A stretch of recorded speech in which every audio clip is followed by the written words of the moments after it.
When I opened my front door that afternoon, the past 13 years stood there in a pair of polished shoes and a borrowed smile. My son, Caleb, was holding 2 designer suitcases. Beside him, his wife, Sloane, clutched her phone like it was a shield. They looked like travelers who had lost their way, except they were standing on my porch in Boise, Idaho, the same porch they once swore they would never step on again. "As your son," Caleb said, his voice firm but nervous, "I'm entitled to some of this. We're moving in. You have all this extra space anyway." He said it like a statement of law, not a request. Behind him, the winter sun flickered through the bare trees, lighting the dust in the air between us. For a long second, I just studied them, the expensive coats, the practiced posture, the faint scent of desperation that even perfume could not cover. I could have slammed the door. I could have screamed, demanded to know why now, after more than a decade of silence, they were here. But instead, I smiled. A calm, steady kind of smile that made Caleb hesitate. "Well," I said softly, "isn't this interesting?" Sloane's eyes darted to his, uncertain.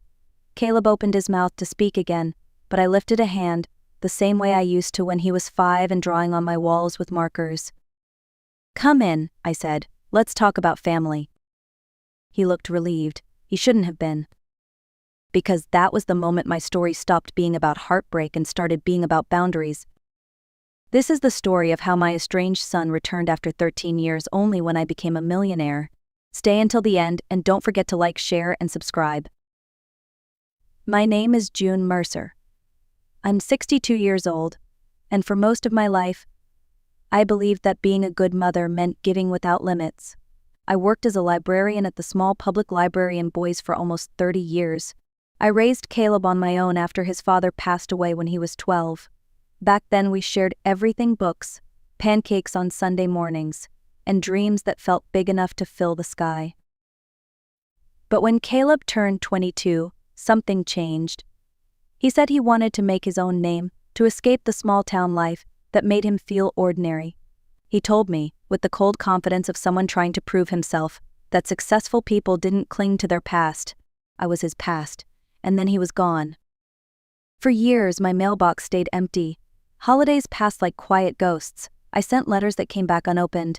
There was no graduation invitation, no wedding call, not even a single message when I got pneumonia one winter. I told myself he was busy, that he'd remember eventually. He didn't. Then last year, something unexpected happened. After decades of scraping by on a modest pension, I won the state lottery. $20 million. I didn't shout it from the rooftops. I didn't even tell the neighbors. I just paid off my mortgage, started volunteering at a community reading program, and planted a garden out back. I wanted peace, not attention.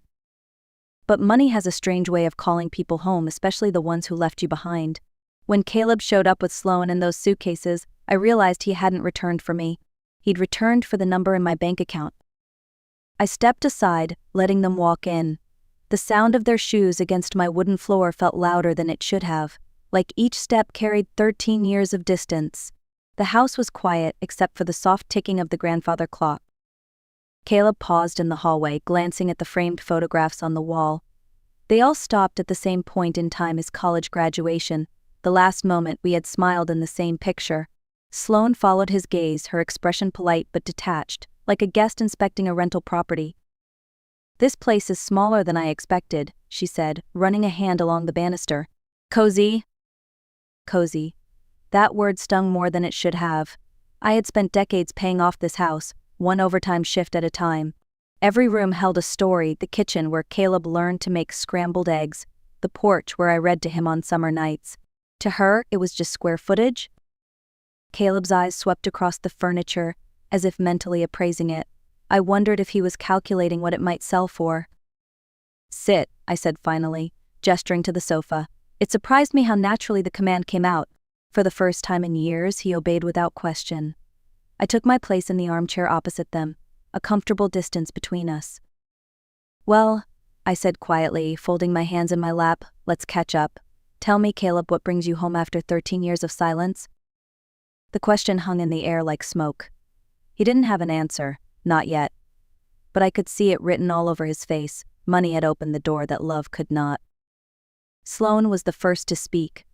"June, we know it's been a long time," she began, her voice dripping with practiced warmth. But family is family. We've missed you. We want to rebuild what we lost. Rebuild. That word almost made me laugh. You can't rebuild a bridge you set on fire yourself. Caleb cleared his throat, jumping in to play his part. Mom, when I heard about your good fortune, I was worried. You shouldn't be alone with all that responsibility. People might try to take advantage of you. I stirred my coffee slowly. Take advantage, I repeated, like showing up after 13 years with luggage and a speech about family. Caleb looked down. Sloane smiled tightly, pretending not to hear the edge in my voice. We just want what's best for you, she said. I leaned forward slightly. That's sweet of you. But let's skip the warm-up and get to the main act. They both froze. I let the silence stretch just long enough for discomfort to settle in. Tell me, I said, voice calm but sharp, exactly how much of my good fortune do you think you're entitled to? Their expressions faltered. In that moment I saw it, the mask slipping, the calculation behind the charm. The performance was over. Reality had finally entered the room. Caleb's mouth opened but no sound came out. Sloane's smile stiffened, her voice too bright to be genuine. June, that's not fair. We didn't come here for money. We came because we care about you. Care, I echoed softly. That's a new word from you too. I stood and walked toward the bookshelf, letting the quiet pressure build. You know, I said, after I won, I hired a financial advisor and a lawyer, Miriam Prescott, smart woman. She told me that sudden money attracts old memories. So I asked her to look into some things for me. Their eyes followed me now, nervous. I pulled a thin folder from the shelf and placed it on the coffee table between us. Turns out, people talk in small towns, I continued. I learned a few things about your consulting business, Caleb. No clients in 8 months, a second mortgage, 3 maxed-out credit cards. Sloane's hands clasped together, knuckles white. You had someone investigate us? She asked, voice trembling with anger or fear. I had someone protect me, I corrected. It's called being responsible. Caleb leaned forward. Mom, it's not what you think. We've had setbacks. Setbacks, I repeated. Or bad decisions dressed as ambition? The clock ticked behind me, a steady reminder that truth doesn't wait for comfort. For the first time, Caleb looked small, like the boy who once broke a neighbor's window and couldn't find the courage to confess. Except this time the damage was much harder to fix. I leaned back in my chair, studying them like a librarian examining a questionable book. You know, Caleb, I said, for years I wondered why you stopped calling. I thought maybe I'd done something wrong. Maybe I had smothered you or held you back. But recently I found out the truth. His head snapped up. What truth? Uncle Edward, I said simply. Ring a bell. Caleb blinked, guilt flashing across his face before he could hide it. That was a long time ago. Not long enough, I replied. Edward Lang, the same uncle who built his fortune in real estate and made sure everyone knew he valued independence. You thought if you cut ties with me, he'd see you as self-made, that he'd reward you in his will. Sloane's voice was barely a whisper. Who told you that? Edward himself, years ago, I said. Before he passed, he sent me a letter, said he admired your drive but not your cruelty, and when he died, he left everything to an animal shelter in Portland. Caleb's shoulders sagged. He really did that? Every penny, I said. He believed family isn't measured by blood, but by loyalty. For a moment no one spoke. Outside, the wind rattled the window, a hollow sound that filled the silence between us. You threw me away, I continued quietly, because you thought someone richer might approve of you. But tell me, Caleb, did that approval buy you peace? Or did it just make this room feel smaller when you walked back into it? He looked down, shame spreading across his face. For the first time, I didn't see arrogance, I saw regret trying to crawl its way out of pride. I took a slow breath, letting the tension simmer before I spoke again. You came here expecting me to hand you a check, or maybe a spare room, I said. But that's not how this story goes. Caleb looked up, confused. Then what do you want from us? Honesty, I said, and accountability. I reached into the folder again and pulled out a single page. I know you owe about $300,000. Credit cards, loans, business debts. You didn't come to rebuild a relationship, you came because you're drowning. Sloane's voice cracked. We just need a fresh start, we thought. You thought I'd save you, I finished, and I might, but not the way you expect. They both stared at me. I'll help you, but only under my terms. I'll loan you $25,000. Not for vacations, not for another scheme. Half goes to hiring a bankruptcy attorney. The other half for enrolling in a certified debt recovery program. Caleb frowned. That's not nearly enough. It's enough to start over, I said, if you're serious. And if we're not? Sloan asked quietly. Then you leave this house tonight, I said, and I make sure every person you've borrowed from knows exactly why. For a moment the only sound was the faint ticking of the clock. Then I added, there's more. You'll both attend individual therapy, not together, separately. You need to figure out how you became people who use others to survive. Caleb's eyes filled with disbelief. You're serious? As a heart attack, I said calmly, because love without consequences isn't love, it's permission. Before they could respond, I opened a second envelope that had been sitting on the table since morning. The paper was crisp, the letterhead official. I slid it toward Caleb. That, I said, arrived yesterday from a law firm in Denver. It's from Miles Abbott. The name hit him like a slap, his former business partner, the one he had accused of stealing company funds. Caleb hesitated before unfolding the letter. His eyes moved quickly down the page, then froze. He's demanding repayment, he said, his voice faint. $50,000, I confirmed, and he's working with the district attorney. You have until tomorrow at 5 p.m. to make restitution before formal charges are filed. Sloan went pale. Tomorrow? That's impossible. It's also reality, I said. Apparently Miles discovered the missing funds after an audit. He chose not to press charges yet, hoping you'd make things right on your own. Caleb rubbed his temples, panic flickering beneath his calm facade. Mom, this will ruin us. Not if you act fast and honest, I said. My offer stands. Take the $25,000, hire the attorney, and face this properly. The grandfather clock chimed behind us. Each strike felt heavier than the last. 5:00 tomorrow. The hour of truth was already on its way. That night the house was too still, the kind of silence that makes you hear your own heartbeat. I sat by the kitchen window with a cup of chamomile tea, watching the moonlight spill across my garden. The tulips I had planted last spring were just beginning to bloom, soft, fragile things that pushed through the cold earth anyway. I thought about Caleb and Sloan, asleep in the guest room down the hall, or at least pretending to sleep. The walls carried every sigh, every whisper. I imagined them whispering about escape routes or maybe, for the first time, about accountability. When I tended my garden, I had learned something simple. If you want a plant to grow, you have to prune the dead branches. It's the same with love. You can't let rot spread and expect the roots to survive. Tomorrow would be their pruning. I turned off the light, leaving the moon to keep watch. There was no anger in me anymore, just a quiet certainty. I wasn't trying to punish them, I was trying to give them the one thing they'd never had before. A chance to start over the hard way, the only way that ever lasts. The next morning I sat at the kitchen table with my coffee and the newspaper. The air smelled of rain and decisions. At 8:47 a.m., the phone rang. I didn't rush to answer it. Some calls are easier to take when you've already decided what you'll say. Mom, Caleb's voice cracked through the receiver. We've talked all night. We accept your conditions, all of them. I stayed quiet for a moment. Both of you, I asked. Yes, Sloan too. We'll do therapy, the attorney, whatever it takes. We want to make this right. I let out a breath I hadn't realized I was holding.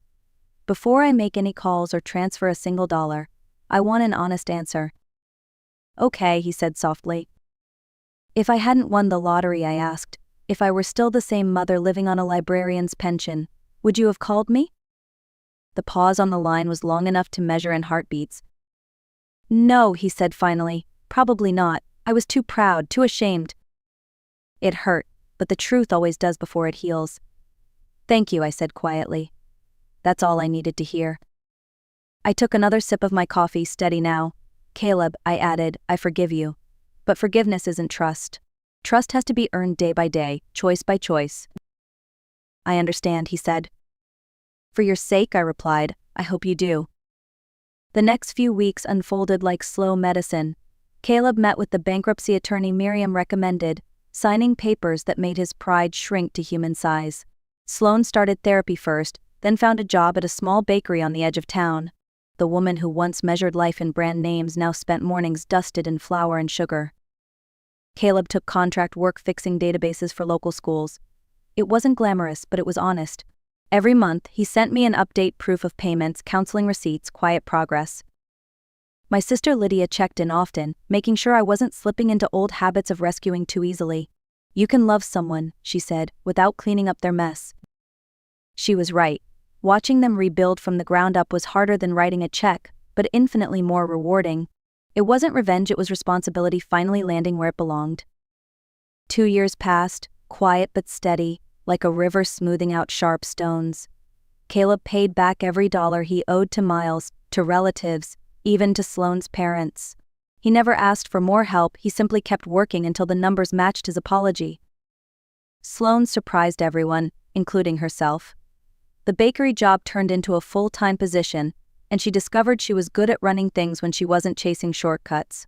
One spring afternoon, she sent me a photo of her first paycheck with a note that said, "It feels good to earn it." Miles Abbott emailed me too, confirming that the case was closed. "Your son made it right," he wrote. I read that line 3 times. As for me, I kept my routines, the library volunteer work, the garden, the quiet evenings with tea. But something inside me had changed. For the first time in years, I could look at my son and see effort, not entitlement. That was wealth no lottery could buy. Looking back, I realized the real win wasn't the lottery, it was learning the value of boundaries. Love doesn't mean saying yes to everything, sometimes it means standing firm when it would be easier to give in. I learned 3 things through all of this. First, family without respect is just a group of people sharing last names. Second, money doesn't change character, it only makes it louder. And third, forgiveness is not weakness.